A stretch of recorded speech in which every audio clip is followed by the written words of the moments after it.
we find out a way that the very foundation of the mechanisms that are used by biased boot process puts it at risk. We found a way to basically hack and shut down the whole blockchain, every single node, using exactly the interface that they expose on every node. That's your exclusive today. Yeah, that's your exclusive today, Happy. So wow. Okay. this is a nuclear option that only few guys know about it, but we have to talk about, because trust me, hackers will take advantage of it. And right now, there's about half of the community jumping on that, process, including Chinese, because it was advertised so much. But if we go with that approach, if we go with that procedure, I guarantee you the launch will fail. Wow.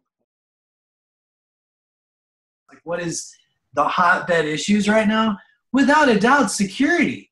It's like nobody, like among the really technical people, it's like these whispers and like they're scared, but the average community has no idea.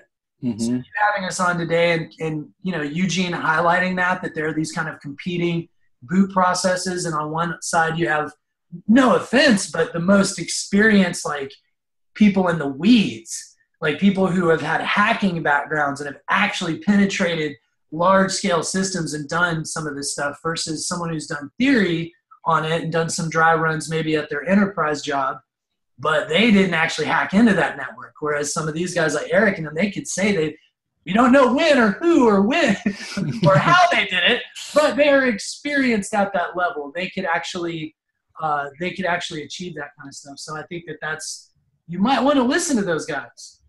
Can you dig in a little bit to, because it sounds like there's an open debate going behind, in the tech community or in the security community, there's an open debate going of two different security methods. Can you dig a little bit into that so that people understand exactly what that is?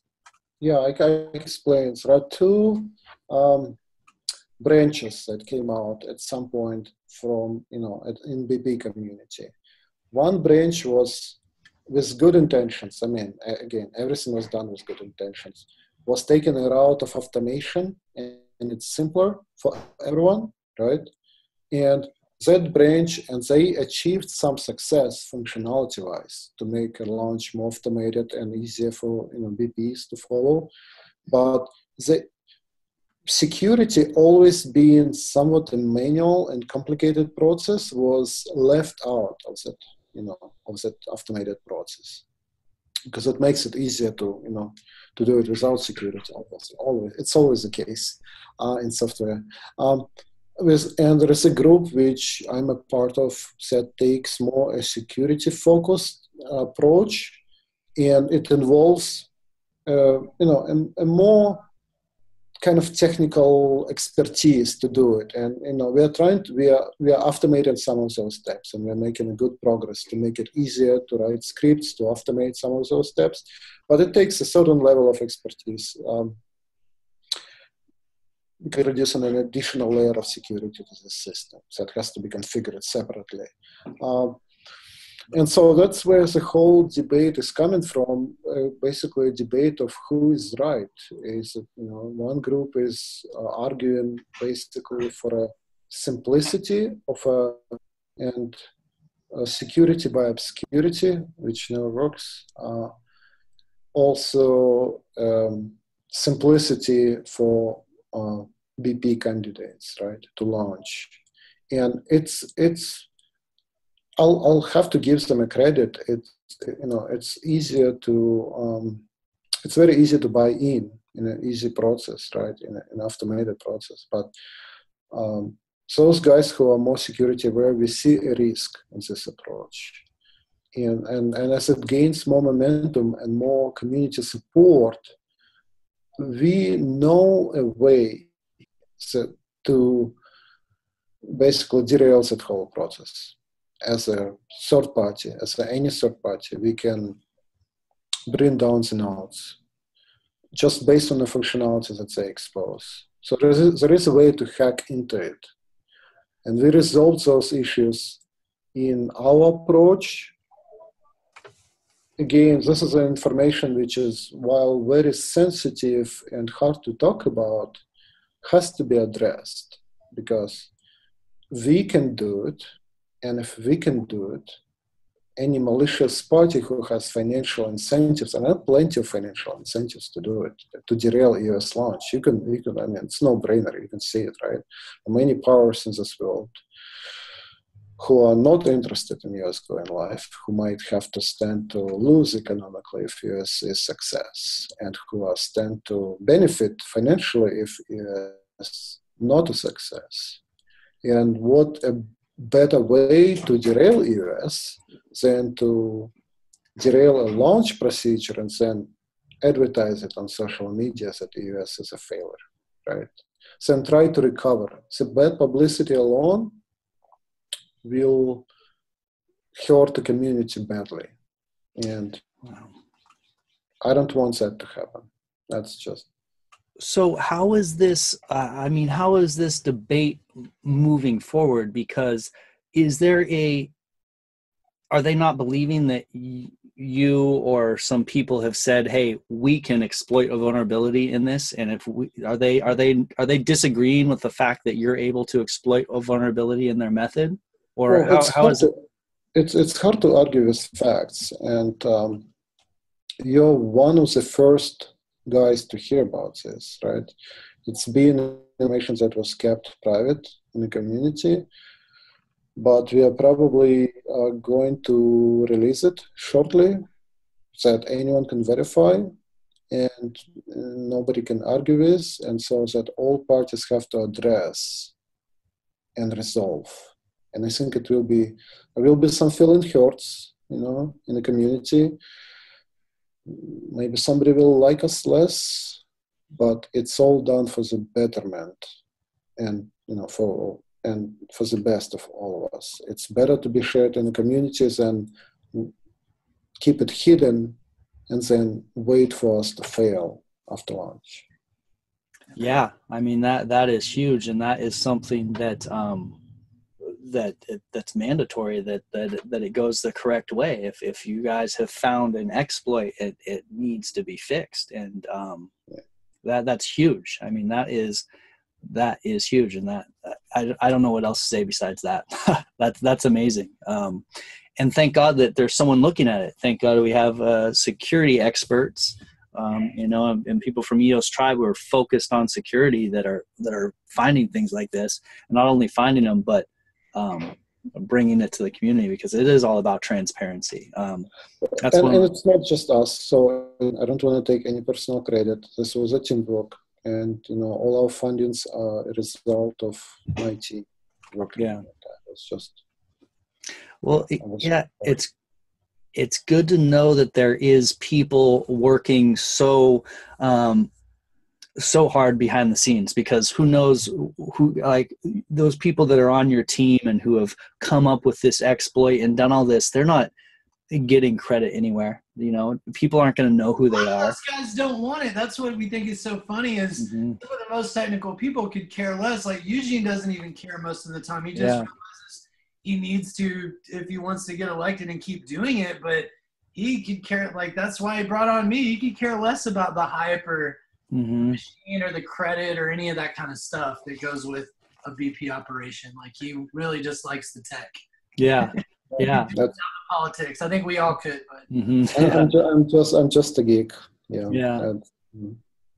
Well, a geek, but part of saving EOS and part of launching it correctly, and part of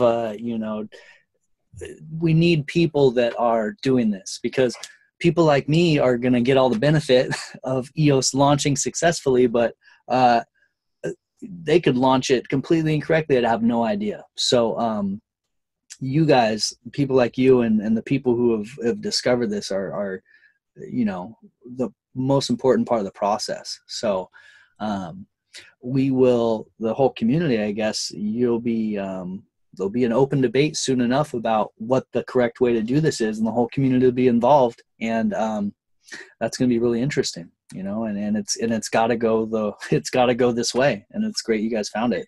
It just sucks because, like, we see that it's been taken personal. Like we know for a fact, and I just want to put it out there that, you know, it's perceived as like Eugene and Eric and others are just being a curmudgeon to attack the way that the boot BIOS is done. And I perceived it that way at first too, that they were just, oh, they just don't want to do it, you know, their way.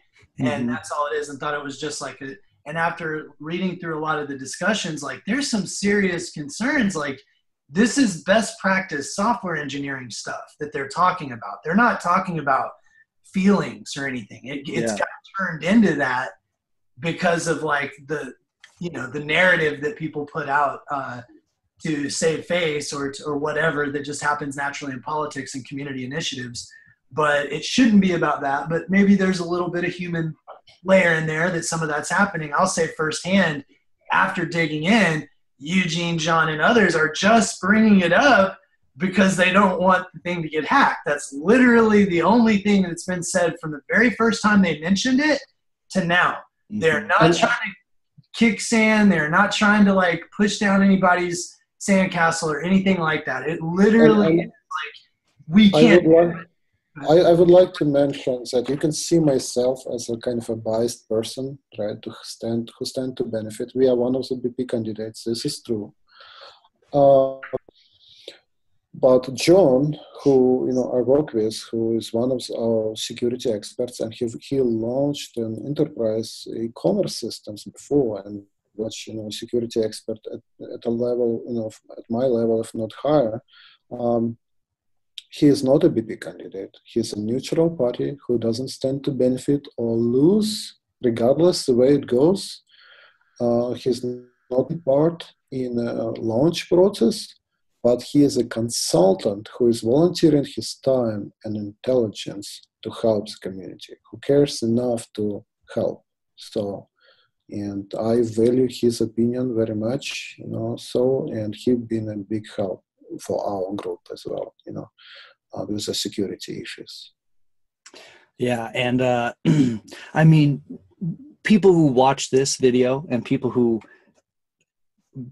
skip ahead to see this part, they're going to be able to tell Eugene that you're not, this isn't an ego play. This isn't some sort of, look at me, or I'm trying to promote our block candidacy. Speaking of things people have things to lose or gain from this, the entire EOS community has something to lose playing this vulnerability the incorrect way because of human reasons. And I can totally see how the human reasons would play into this, because people put a ton of passion, life, and work into building this thing up, and then there's this flaw. They're like, oh man, we can't use it, but still a ton of credit to them for building it in the first place. It may not be by all means. It may not be that he can't use it. It just may be that they need to refactor some things, and there's not enough time to do that by the launch.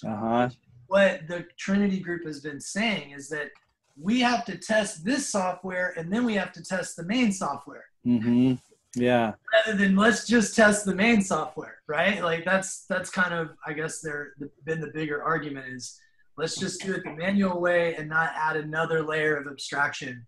So if something goes wrong, but now that's turned into actual security vulnerabilities announced here for the first time on Happy Show. So there we go. Well, that's it is and a ton of credit to everyone who's working on it, regardless of how things play out. Like the people who have built it whatever way it was built move the community forward immensely. So no and we're not against the boot BIOS either. If it was like provably secure and there was, it had enough testing time, I think it's more elegant than having to do it manually. But it's just... one of the key issues that we have, I've been part of software projects and development from day zero to, going live to production. You usually leave about a couple of months time for heavy security testing and penetration testing. And we have not done this as a community. We do not have time to do it. Hence, we have to take extra precaution and to protect that infrastructure from, any unauthorized access or any exploits. So that API, while useful, have to be hidden on a block reducers, period. It's great for testing, but it will not be exposed in production because it will be exploited. It will be. But there is no hope in that, oh, let's just hope nobody will hack us, right? It doesn't work, man. Doesn't A work that bunch way. of interests that will, take advantage of this. If they can pwn you, they will. Yes, absolutely. Just for the fun of doing it sometimes, Sometimes just for fun. If not for profit, just for fun. Mhm.